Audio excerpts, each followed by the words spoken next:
Dengan cepat, Rian memberinya ramuan herbal dari botol bekas yang selalu dibawanya. Aku bangun seperti biasa. Udara pagi penuh asap knalpot dan bau got, menggantung rendah di sekitar kolong jembatan. Langit Jakarta masih gelap, tapi lampu jalan sudah mulai padam satu persatu. Aku menyusun kardus bekas yang menjadi alas tidur semalam, lalu duduk sambil merago-rogo tas gendong usangku. Di dalamnya, ada botol kecil berisi bubuk herbal hasil racikan sendiri komporen jahe, kunyit, daun sirih, dan sedikit rempah lain yang aku pelajari saat masih kuliah dulu. Sekarang, itu satu-satunya warisan ilmu kedokteran yang tersisa. Ilmu yang tak terpakai lagi, tapi cukup membantuku tetap hidup. Namaku Ryan, dulunya mahasiswa Fakultas Kedokteran di sebuah universitas ternama. Tapi semua berubah ketika ayahku meninggal karena kecelakaan, lalu ibuku sakit-sakitan. Biaya pengobatan membuat kami bangkrut. Aku harus drop out. Lalu akhirnya, sampai di sini, aku tidak suka menyebut diriku gembel. Lebih suka manusia jalanan, atau pejalan kaki, tanpa tujuan tetap. Yang penting, aku masih punya nyawa dan otak untuk bertahan. Setiap pagi, aku selalu ke warung Bu Siti. Tempatnya sederhana. Hanya gerobak besar, dengan tenda biru robek di sudut. Tapi nasi uduknya enak dan murah. Banyak buruh dan tukang ojek makan. Di situ sebelum bekerja, aku sering duduk di pojok, memperhatikan orang lewat. Atau kalau beruntung, dapat sisa lauk dari Bu Siti. Hari ini, langit mendung. Angin bertiup kencang, membawa aroma hujan. Aku baru saja meneguk teh hangat dari gelas plastik, ketika terdengar suara teriakan dari meja tengah. Pak, tolong, seorang pria setengah baya tampak kesakitan. Ia memegang perutnya, wajahnya pucat. Orang-orang mulai panik, beberapa mencoba membantu, tapi tak ada yang tahu harus apa. Aku langsung bangkit dan berjalan cepat ke arahnya. Pria itu menggigil, lalu muntah hebat. Bau asam menusuk hidungku. Aku cek nadinya. Cepat dan tidak stabil. Dia bukan sekadar sakit perut. Ini gejala keracunan atau reaksi alergi berat. Dia butuh penawar cepat, kataku pada Bu Siti yang berdiri di belakang meja. Wajahnya penuh curiga. Kamu ini ngomong apa? Jangan ganggu dia, bentaknya. Aku abaikan. Dengan tangan gemetar, aku ambil botol kecil dari tas. Aku campur bubuk herbal dengan air hangat dari teko yang masih tersisa di atas meja. Ayo, tolong buka mulutnya, desakku. Beberapa orang akhirnya membantu. Mereka menopang kepala pria itu, dan aku suapkan ramuan itu sedikit demi sedikit. Semua mata tertuju padaku, ada yang ragu, ada yang heran, ada juga yang melihatku seperti melihat dukun. Detik-detik berikutnya terasa lambat. Lalu, perlahan, tubuh pria itu berhenti menggigil. Nafasnya mulai normal. Wajahnya yang tadinya pucat, mulai memerah. Aku lega. Lalu, matanya terbuka. Ia batuk-batuk, lalu menatapku dengan tatapan bingung. Siapa kamu? Tanyanya parau. Belum, sempat aku jawab. Bu Siti sudah menyela. Dari mana aja kamu, Pak? Tadi ada dompet Anda hilang. Pria itu langsung menyentuh sakunya. Wajahnya panik. Ya Tuan. Benar, semua mata kembali menatapku. Kali ini dengan rasa curiga yang lebih dalam. Ini pasti dia. Gembel ini pasti ambil dompetnya.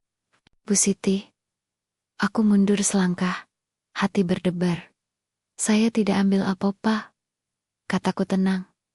Lihat saja CCTV kita. Kamu pasti pencuri. Orang-orang mulai menjauhiku. Aku merasa seperti alien di antara mereka. Padahal, beberapa detik lalu, aku baru saja menyelamatkan nyawa. Aku memutuskan untuk pergi. Tidak ingin ribut. Aku sudah terbiasa dicurigai. Tapi sebelum pergi, aku sempat melihat nama di kartu nama yang terjatuh dari sakunya Andika Putra. Direktur Utama PT Andika Global Investindo. Aku simpan itu sebagai kenangan. Siapa tahu, suatu hari akan berguna. Langkah kaki tergesa-gesa terdengar dari arah jalan raya. Sirena ambulans meraung, memecah keheningan pagi yang mulai tergantikan oleh riuh kendaraan. Aku masih berdiri di dekat meja tempat Andika duduk tadi, sementara Bu Siti terus mengoceh dan menudingku sebagai pencuri. Aku sudah bilang, jangan kasih dia makan di sini. Gembel kayak gini pasti ada maunya, katanya pada pembantu warungnya. Seolah aku tidak bisa mendengar. Aku tak menjawab. Tidak ada gunanya. Pengalaman hidup di jalanan telah mengajarkanku bahwa kata-kata baik pun seringkali dibungkam oleh prasangka buruk. Para medis datang dan langsung membawa Andika ke ambulans. Wajah pria itu sudah lebih baik, tapi ia tampak bingung dan lemah. Sebab masuk ke dalam mobil putih itu, matanya sempat mencariku dan ketika ia menemukan pandanganku, ia tersenyum samar. Sekilas senyum itu membuat dadaku hangat, tapi hanya sebentar. "Kamu ngapain di sini? Keluar! Keluar dari sini." Bu Siti maju selangkah, hampir menyentuh bahuku. Aku mundur tanpa suara. Tas gendongku kembali kupastikan aman di punggung. Kepala sedikit tertunduk. Langkah kaki pelan-pelan meninggalkan warung itu. Di sekelilingku, orang-orang mulai kembali makan. Seolah insiden ini belum terjadi. Hanya Nina yang masih memperhatikanku. Nina, teman masa kecilku. Ia bekerja sebagai pelayan di warung Bu Siti. Dulu, kami pernah sama-sama kuliah di universitas yang sama. Dia jurusan ekonomi, aku kedokteran. Tapi hidup mengubah segalanya. Saat aku drop out, ia bertahan. Meski dengan banyak kesulitan, ia menyusulku. Beberapa langkah setelah aku keluar dari tenda biru robek itu, "Rian," panggilnya pelan. Aku berhenti, menoleh. "Kamu gak ambil dompetnya kan?" tanyanya dengan tatapan khawatir. Aku menggeleng pelan. "Aku cuma ingin bantu." Nina menghela napas. "Aku percaya kamu, tapi Bu Siti, dia panik. Dan polisi juga bakal datang. Kamu harus hati-hati." Aku mengangguk. "Aku tahu, aku akan pergi jauh dari sini." Kami berdiri dalam diam sejenak. Hujan mulai turun. Gerimis tipis menyentuh pipi. Langit Jakarta seperti ikut merasakan beban yang aku pikul. "Kenapa kamu masih di sini, Rian? Kenapa tidak cari pekerjaan? Atau sekadar pulang ke kampung?" Aku tersenyum getir. "Di kampung, ibu saya udah tiada. Rumah juga udah digadai. Dan kerja, kamu tahu sendiri. Siapa yang mau hire mantan mahasiswa gembel kayak aku?" Nina menatapku lama. Lalu, dengan suara pelan, ia berkata, "Aku yakin, kamu punya tujuan. Tuhan pasti punya rencana lain buat kamu. Jangan menyerah." Aku ingin percaya padanya, tapi rasanya susah. Terlalu banyak penolakan, terlalu banyak kekecewaan. Setelah itu, aku berjalan pergi, menyusuri trotoar yang basah. Melintasi toko-toko yang baru saja membuka tirai besi mereka. Orang-orang mulai berdatangan berbondong-bondong menuju stasiun atau halte bus. Dunia berputar seperti biasa. Hidupku masih stuck di titik nol. Malam itu, aku kembali ke kolong jembatan. Udara dingin menusuk tulang. Aku menarik jaket kamping-kampingku rapat-rapat, lalu merebahkan diri di atas kardus bekas. Aku memejamkan mata, mencoba tidur. Tapi bayangan wajah Andika tak kunjung hilang. Senyumnya, pandangannya saat ia sadar kembali. Entah kenapa, aku merasa hari itu bukan akhir dari semuanya, hanya awal dari sesuatu yang lebih besar. Sayangnya, aku tidak tahu betapa benarnya pikiran itu. Aku terbangun karena suara dering ponsel tua yang masih aku simpan di saku celana. Layarnya retak, tapi masih bisa menyala jika baterainya tersisa. Aku tidak biasa menerima panggilan siapa juga yang akan menelepon seorang gembel. Deng, gemetar karena dingin. Aku menggeser layar dan menjawab. "Halo," suaraku parau. "Rian, ini saya, Nina." Aku duduk tegak, suaranya terdengar cemas. "Apa ada yang salah? Kamu harus datang ke rumah sakit." Pria itu, Andika Putra, dia mencarimu. Aku terdiam, jantungku berdebar kencang. Kenapa dia cari saya? Dia bilang kamu penyelamatnya. Polisi juga sudah datang. Dan Bu Siti mulai menyesal. "Kamu harus ke sini. Bawa kartu nama yang kamu temukan tadi pagi. Mungkin bisa jadi bukti kalau kamu benar-benar membantu." Aku menatap kartu nama itu yang sudah sedikit basah karena hujan kemarin. Nama besar tertulis jelas. Andika Putra, Direktur Utama PT Andika Global Investindo. Aku tidak punya banyak pilihan. Aku merapikan bajuku yang compang-camping, lalu berjalan keluar dari kolong jembatan menuju halte bus terdekat. Jakarta pagi ini tetap ramai seperti biasa. Orang-orang dengan jas rapi, tas kulit mahal, dan wajah sibuk memenuhi trotoar. Aku ikan asing di laut orang kaya. Sampai di rumah sakit, Nina sudah menunggu di depan pintu utama. "Kamu telat," katanya sambil menyerahkan sebungkus roti dan air mineral. "Aku naik bis. Jangan marah." Nina tersenyum kecil. "Ayo. Dia sudah menunggumu." Kami masuk ke ruang rawat inap VIP.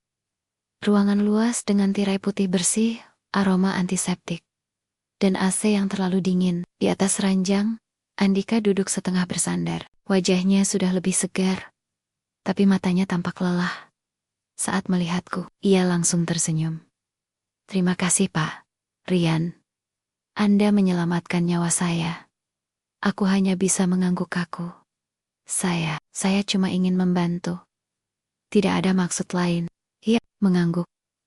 "Saya percaya, saya lihat rekaman CCTV dari warung itu. Anda tidak ambil dompet saya. Dompet saya jatuh saat saya kejang." Aku lega mendengarnya. "Bu Siti minta maaf, meski belum berani bicara langsung sama kamu," tambah Nina. Aku menghela napas, saya sudah biasa dicurigai. Andika menatapku lama. "Kamu dulunya mahasiswa kedokteran?" "Ya." Aku terkejut. "Bagaimana Anda tahu?" Saya tanya pada Nina. "Dia bilang kamu sempat kuliah di fakultas kedokteran, tapi drop out karena kondisi ekonomi keluarga." Aku diam.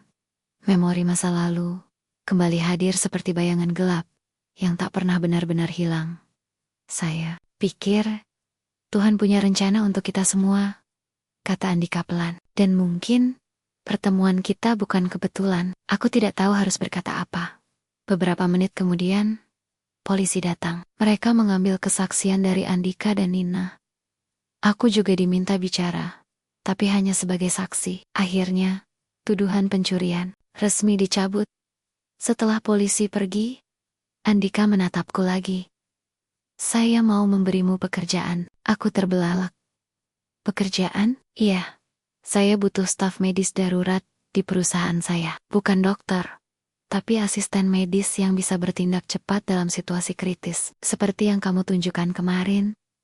Aku terdiam. Ini pertama kalinya dalam bertahun-tahun, seseorang percaya padaku, memberiku harapan.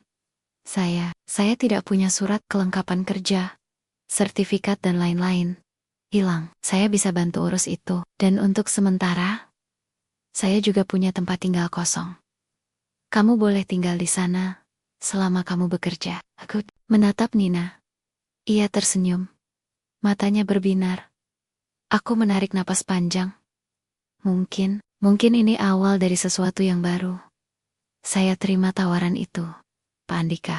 Hari pertamaku tinggal di rumah baru terasa seperti mimpi. Rumah itu tidak besar, tapi cukup untuk satu orang atau mantan gembel sepertiku. Letaknya di pinggiran Jakarta Selatan, dekat kantor Andika Global Investindo. Temboknya putih bersih, lantainya keramik mengkilap, dan kamar mandi dalam. Ya Tuhan, Aku bahkan hampir menangis saat pertama kali membuka keran air panas. Malam itu, setelah mandi dan makan malam sederhana yang Nina antarkan, aku duduk di teras kecil, menatap langit Jakarta yang penuh asap, dan lampu-lampu gedung pencakar. Langit, aku mencoba meyakinkan diri bahwa ini bukan hanya ilusi, bahwa semua ini benar-benar terjadi. Besok pagi, aku akan mulai bekerja sebagai staf medis darurat di perusahaan Andika. Aku tidak tahu pasti apa saja tugasnya, tapi aku siap belajar. Lagi pula, bagaimanapun juga, itu adalah dunia yang seharusnya jadi milikku sejak awal. Namun, takdir ternyata tidak suka memberiku waktu tenang. Pagi-pagi sekali, tepat ketika aku sedang menyeduh teh dari bungkus instan yang kutemukan di dapur, pintu pagar diketuk keras 3 kali, seperti ada urgensi di baliknya. Aku membuka pintu dengan hati-hati. Di luar, berdiri seorang pria bertubuh tegap, memakai jaket kulit hitam dan topi baseball biru gelap. Wajahnya dingin, matanya tajam. "Rian?" tanyanya datar. Aku mengangguk pelan. "Iya." "Siapa Anda?" Ia tidak menjawab langsung. Ia menatapku sejenak, lalu berkata, "Kamu harus waspada. Orang yang meracuni Andika Putra belum tertangkap. Dan kamu bisa jadi target selanjutnya." Darahku langsung membeku. "Apa maksudmu?" Pria itu mengeluarkan kartu nama dari sakunya. Nama lengkapnya tidak tercantum, hanya inisial F. M. Aku agen keamanan pribadi Andika, katanya. Dia menyewa kami setelah beberapa ancaman masuk beberapa bulan lalu. Tapi saya kerong. Kamu menjadi saksi hidup. Kamu lihat sesuatu yang orang lain tidak lihat. Dan itu membuatmu berbahaya bagi mereka. Aku diam, otakku berputar cepat. Siapa mereka? Pria itu menatapku serius. Musuh bisnisnya, Faris Malik. Dia ingin mengambil alih perusahaan Andika. Dan dia tidak segan-segan menggunakan cara ekstrim. Aku mundur selangkah. Jantung berdebar kencang. Saya cuma orang biasa. Saya tidak tahu apa-apa tentang bisnis atau hal-hal besar itu. Saya cuma bantu orang yang keracunan. Sayangnya, itu sudah cukup. Jawabnya. Jadi, kalau saya kamu, saya tidak akan keluar sendirian. Jangan percaya siapapun yang tidak dikenal. Dan jika kamu melihat mobil atau orang mencurigakan, hubungi saya. Ia menyerahkan kartu itu padaku. Aku menerimanya dengan tangan gemetar. Setelah ia pergi, aku menutup pintu perlahan dan menyandarkan punggungku di sana.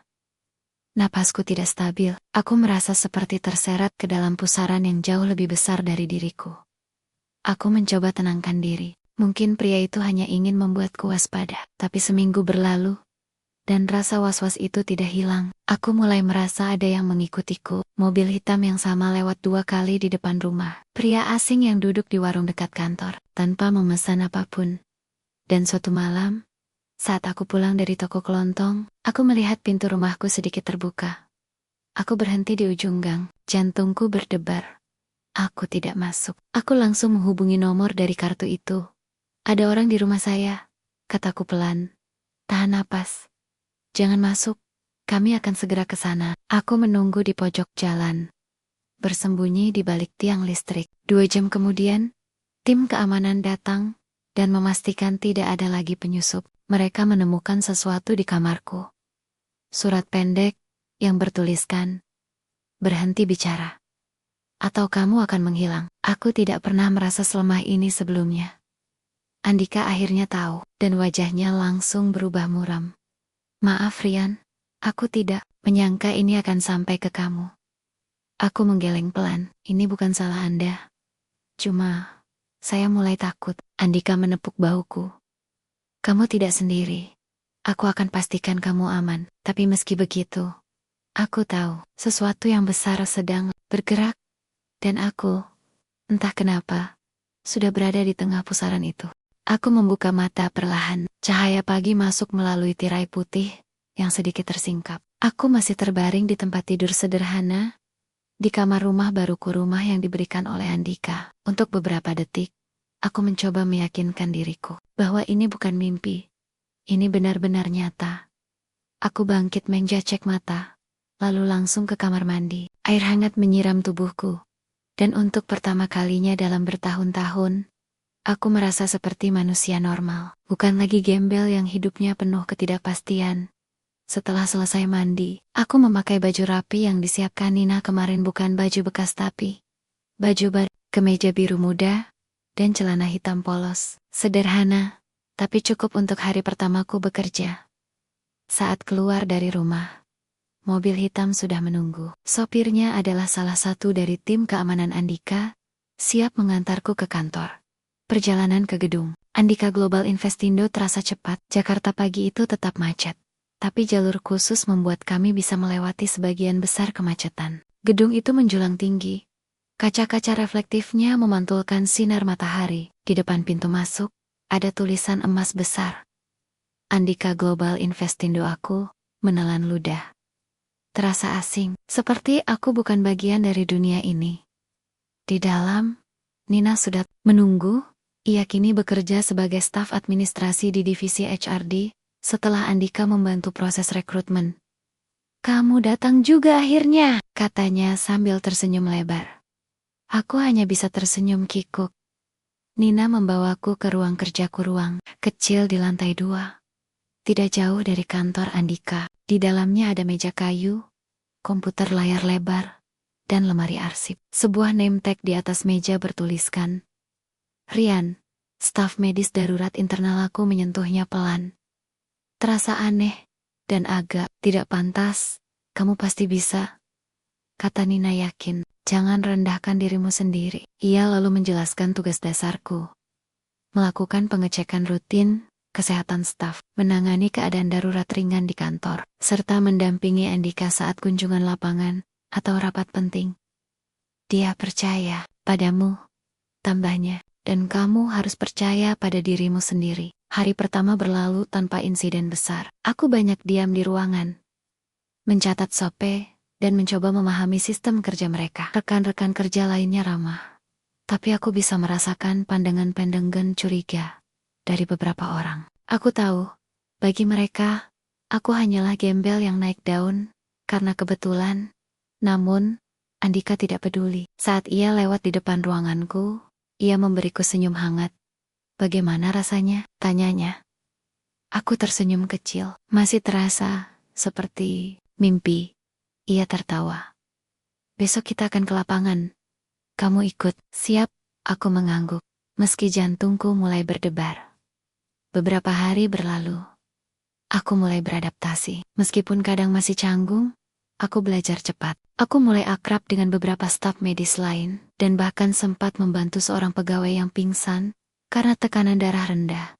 Tapi malam itu, saat pulang, aku merasa ada yang mengikutiku lagi.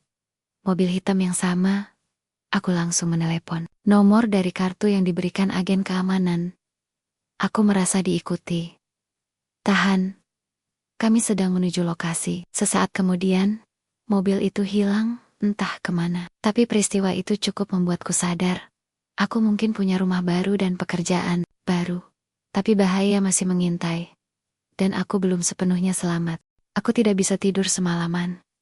Setelah kejadian mobil hitam mengikutiku pulang, tim keamanan Andika menempatkan kamera tambahan di sekitar rumah dan memperketat pengawasan. Aku diberi jam malam dan instruksi untuk selalu memberitahu mereka jika ingin keluar. Awalnya aku merasa seperti tahanan, tapi setelah membaca ulang surat ancaman yang mereka temukan di kamarku beberapa hari lalu, berhenti bicara. Atau kamu akan menghilang. Aku mulai merasa seperti target yang benar-benar nyata. Pagi itu, seperti biasa, aku pergi ke kantor. Jalanan Jakarta masih ramai seperti biasa. Tapi rasanya semua orang di sekitarku bisa jadi musuh. Aku bahkan mulai curiga pada sopir taksi, langganan atau petugas kebersihan di gedung. Saat sampai di kantor, Nina menyambutku dengan tatapan cemas. Aku dengar kemarin kamu diikuti lagi, bisiknya saat kami berjalan menuju lift. Aku mengangguk pelan. Mereka belum tahu siapa pelakunya. Nina menggeleng. Agen keamanan bilang, ini mungkin bukan cuman ancaman kosong. Faris Malik punya banyak uang. Dia bisa sewa siapa saja. Nama itu Faris Malik mulai terasa seperti bayangan gelap yang selalu mengikutiku. Meski aku belum pernah melihat wajahnya secara langsung. Di ruanganku, aku mencoba fokus bekerja. Hari ini, Andika sedang rapat penting dengan investor asing. Aku hanya diminta standby di kantor. Siap jika ada keadaan darurat. Namun, pukul 10 pagi, salah satu staf keamanan datang ke ruanganku. Andika minta kamu ke ruangannya, katanya. Singkat, aku bergegas ke lantai atas. Ruangan besar dengan meja kayu panjang dan tirai jendela yang tertutup rapat. Di dalamnya, Andika duduk bersama dua orang agen keamanan. Wajahnya muram. Rian, katanya tanpa basa-basi, ada sesuatu yang harus kamu lihat. Salah satu agen menyalakan layar TV. Rekaman CCTV dari depan rumahku beberapa hari lalu diputar. Gambar buram karena hujan, tapi cukup jelas. Seorang pria bertubuh tinggi besar terlihat mendekati pagar. Ia memakai hoodie hitam dan topi. Tapi yang membuatku terkejut adalah saat ia menempelkan sesuatu di pintu. Itu bukan sekadar surat ancaman, itu sebuah perangkat kecil, seperti alat penyadap. Andika menatapku serius. Kamu bukan hanya saksi biasa, Rian. Kamu mungkin punya informasi yang bisa menjatuhkan Faris. Dan dia tahu itu. Aku menelan ludah, jantungku berdebar. Apa yang harus saya lakukan? Tetap tenang, jangan keluar sendirian. Dan kalau kamu ingat sesuatu, apapun, sekecil apapun, katakan padaku. Aku mengangguk, tapi hatiku tidak tenang.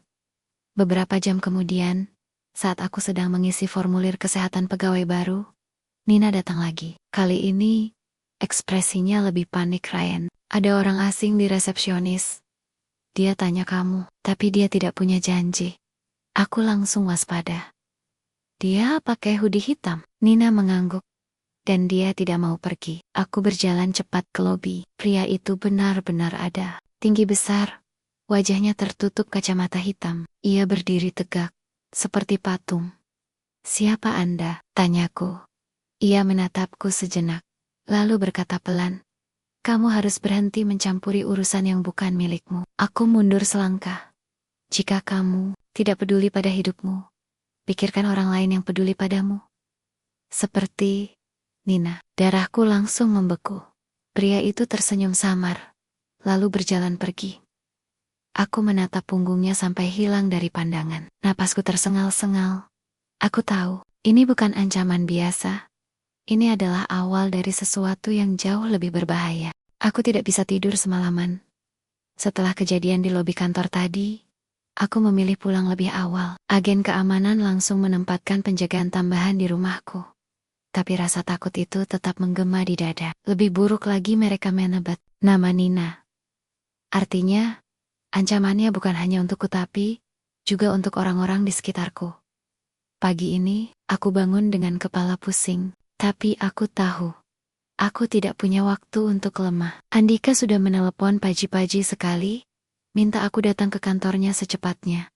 Saat sampai, suasana terasa lebih tegang dari biasanya. Lift terasa sunyi, bahkan petugas keamanan di depan pintu utama terlihat lebih waspada dari biasanya. Di ruangan Andika, 2 orang agen keamanan duduk di sisi kiri dan kanan meja kerjanya. Di layar besar di belakangnya, terpampang foto-foto dari rekaman CCTV, beberapa dokumen laboratorium, dan satu nama, Faris. Malik Andika menatapku serius. Rian, kami akhirnya tahu kebenarannya. Aku duduk pelan, jantung berdebar. Racun itu bukan dari warung Bu Siti, lanjutnya. Aku terdiam. Lab forensik sudah menguji sisa makanan yang kamu selamatkan kemarin. Tidak ada zat berbahaya. Tapi saat kami uji dompetku, ada bekas jarum suntikan kecil di bagian dalam kainnya. Aku mengerat-kerat otakku sendiri. Jadi, racun itu disuntikkan setelah makanan sampai di tangan Anda. Andika mengangguk. Ya, dan bukan di warung, tapi saat delivery, kami lacak dari aplikasi pesanan. Order itu ternyata dibuat oleh akun palsu. Pengemudi ojek online yang mengambil pesanan itu juga tidak muncul lagi. Hilang, begitu saja. Aku mencoba mengingat, saat itu, di warung Bu Siti, ada seorang pria asing yang bertanya tentang Andika. Pria itu sempat memesan nasi uduk juga, tapi tidak makan banyak, hanya duduk, memperhatikan sekeliling. Aku ingat sesuatu, kataku perlahan. Ada pria asing di warung saat itu. Dia sempat bertanya pada Bu Siti. Dia tanya, siapa yang memesan nasi uduk spesial itu? Dia sepertinya sudah tahu akan ada target di sana. Andika dan agen keamanan saling pandang. Kami harus lihat rekaman CCTV dari warung itu lagi, kata salah satu agen. Dan kita harus cari tahu siapa pria itu. Tambah yang lain. Aku menelan ludah, jantungku berdebar. Tiba-tiba, aku merasa seperti menjadi bagian dari investigasi besar. Bukan hanya saksi biasa, tapi kunci. Andika menepuk bahuku. Kamu hebat, Rian.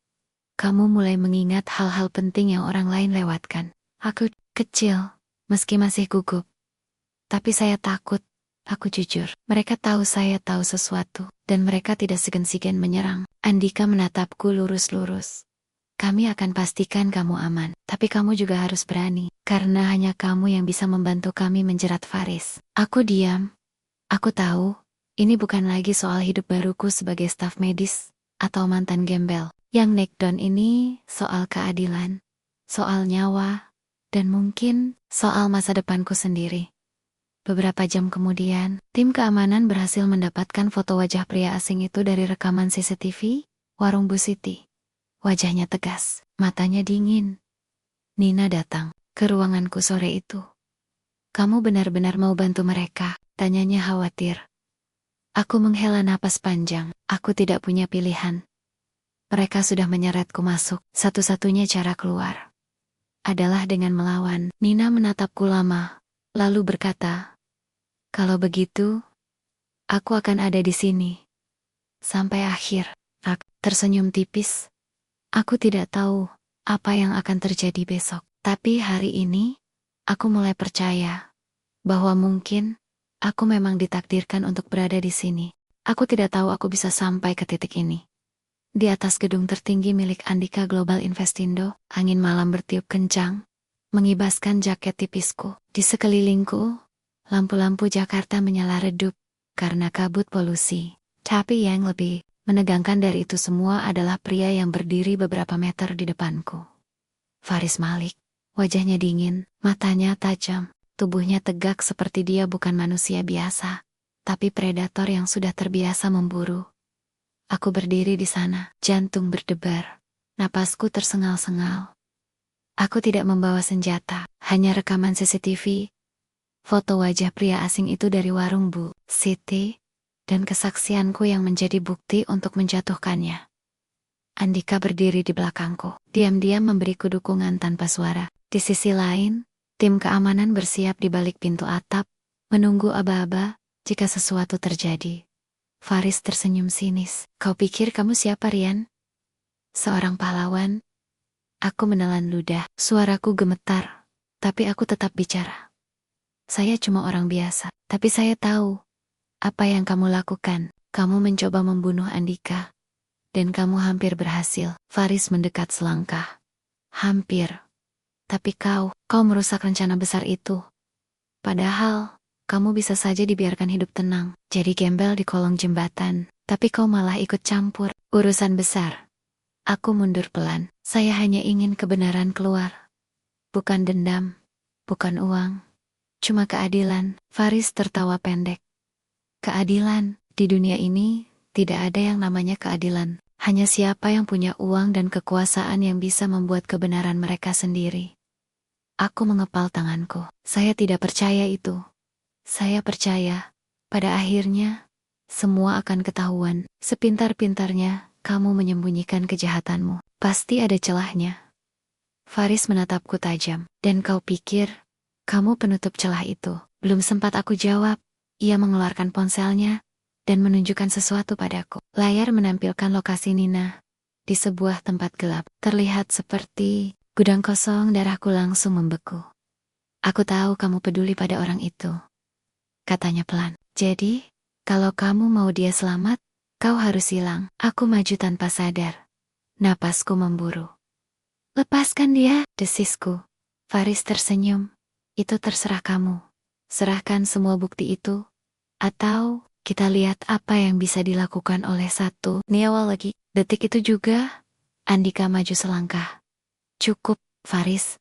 Suara Andika datar, tapi tegas, penuh amarah yang dikontrol. Faris menoleh. "Oh, Andika masih hidup. Kupikir racun itu cukup kuat. Nyawaku masih ada karena Tuhan belum izinkan aku mati.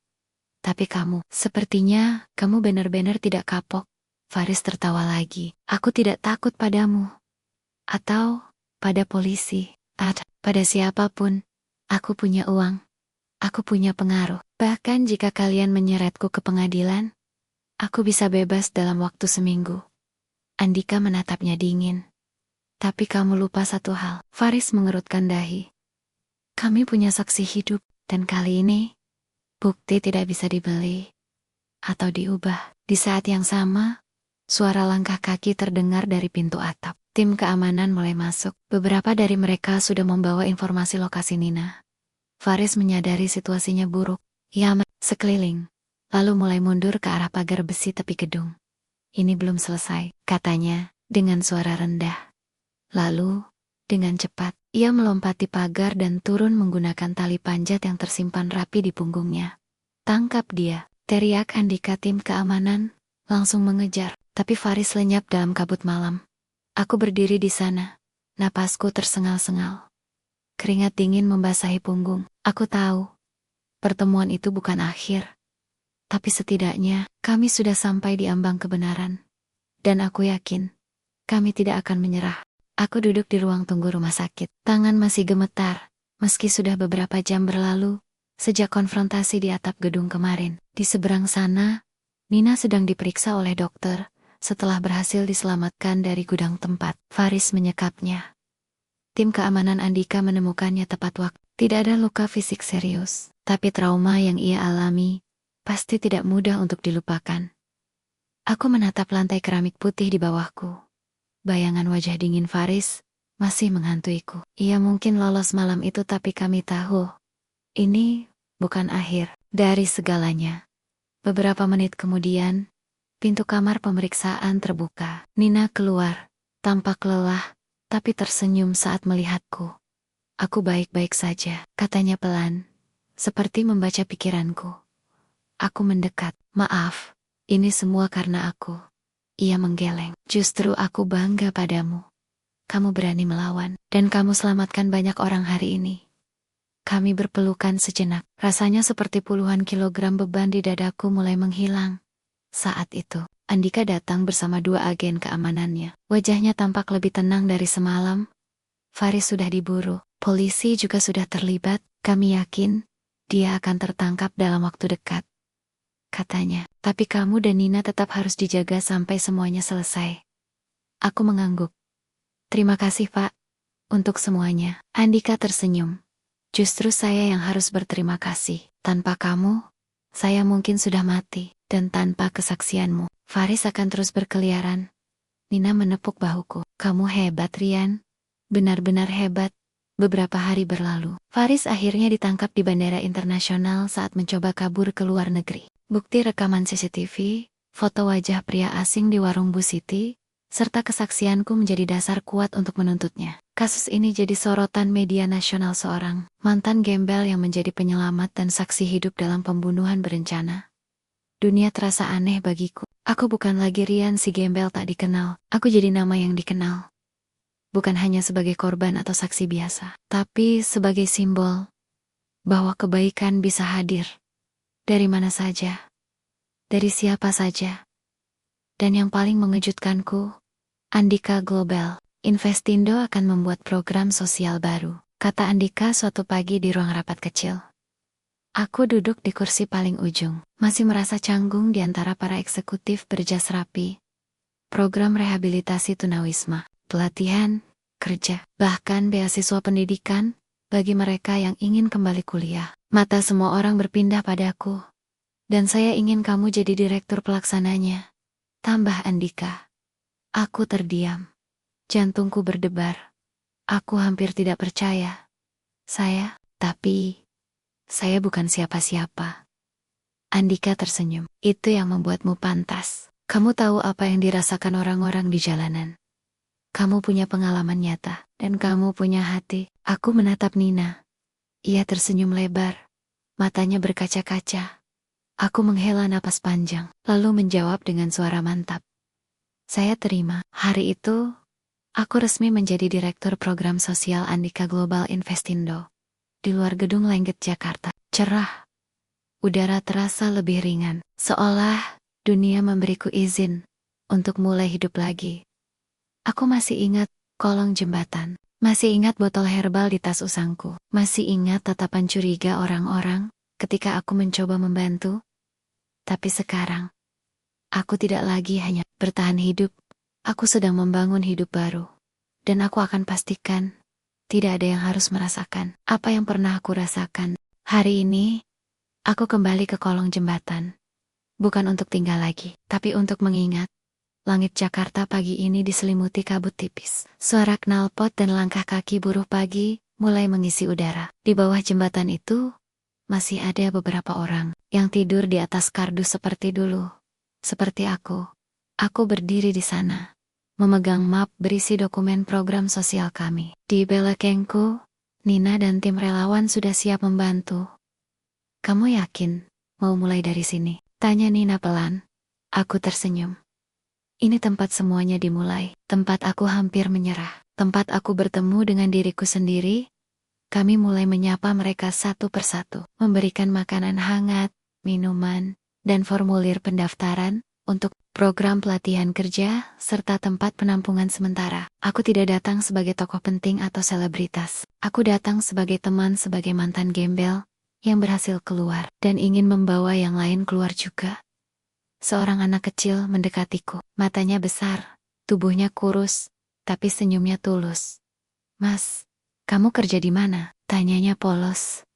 Aku tertawa pelan. "Sekarang, aku bekerja di sebuah perusahaan besar. Aku bantu orang-orang seperti kamu supaya bisa punya rumah, sekolah, dan pekerjaan." Anak itu terpana. "Serius? Gembel bisa kerja di kantor?" Aku berjongkok agar sejajar dengannya. "Siapa bilang gembel tidak bisa, kamu juga bisa. Tenggel, percaya sama dirimu sendiri, dan jangan pernah menyerah." Ia tersenyum lebar. Aku merasa seperti melihat diriku yang dulu. Anak muda yang punya mimpi, tapi belum tahu caranya mencapainya. Beberapa jam kemudian, setelah semua selesai, aku dan Nina duduk di pinggir trotoar dekat warung Bu Siti. Bu Siti kini lebih ramah padaku. Ia bahkan sering menyediakan makanan untuk dibagikan ke tunawisma. "Kamu sudah jadi inspirasi banyak orang," kata Nina sambil menyeruput teh manis. Aku menatap langit biru. Aku tidak pernah menyangka hidupku akan sampai di sini. Dulu, aku hanya ingin bertahan hidup. Sekarang, aku ingin membuat hidup orang lain lebih baik. Nina tersenyum. "Kamu benar-benar hebat, Rian. Kamu bukan cuma penyelamat Andika, tapi juga penyelamat harapan banyak orang." Aku menghela napas panjang. Hidupku telah berubah. Rumah baruku, pekerjaanku, reputasiku semua berbeda. Tapi hatiku tetap sama. Masih peduli, masih ingat rasanya dicurigai, diabaikan, dan diremehkan. Itulah kenapa aku tidak akan pernah lupa dari mana aku berasal. Malam hari, aku pulang ke apartemen kecil yang Andika sediakan. Di meja kerjaku, ada foto lamaku saat masih di jalanan. Di sebilannya, foto bersama Nina, Andika, dan beberapa peserta program sosial kami yang pertama. Di layar laptop, ada email dari kampus kedokteran lamaku. "Kami bangga atas pencapaian Anda. Kami membuka pintu bagi alumni yang ingin melanjutkan studinya. Jika Anda berminat, silakan hubungi kami." Aku tersenyum. Mungkin ini bukan akhir, tapi awal dari sesuatu yang baru. Aku duduk di balkon, menatap lampu-lampu Jakarta yang berkilauan.